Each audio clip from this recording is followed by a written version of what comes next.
You make mistakes, things like that don't go right. You don't need to see that. Could be you next week. You take note of that. And it probably didn't feel quite as sweet when Manchester United got the... It stuns me that someone who is so skillful, so talented, is such a brilliant header of the ball. It's absolutely unbelievable. The way in which he hangs in the air, the way in which he gets up, gets above centre-backs that are 6'3" and powers it into the back of the net. It's unbelievable. It's mesmerising. That wasn't that type of header, Gary. No, but full technique to do that. You think heading a ball, it's easy as a centre-half heading out of play. When you've got to guide it towards goal, top corner.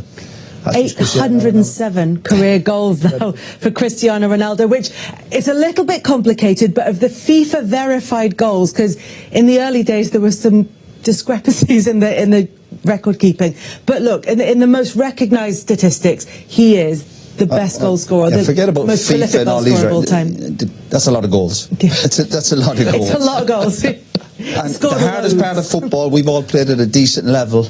Scoring goals is the hardest part of the game. They were defenders. It's quite easy. But scoring goals, even in training, some players don't even score in training. To score that many goals at the highest level, international goals, big goals in Champions League. Today, obviously, Spurs.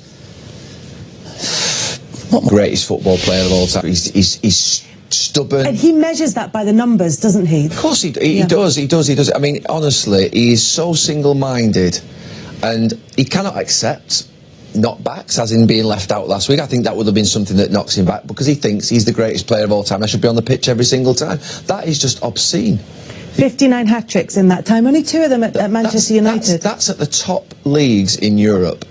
You know, Spain, Italy, obviously the Premier League first time round, and now again for Portugal, a monumental amount of goals. That's at the highest level.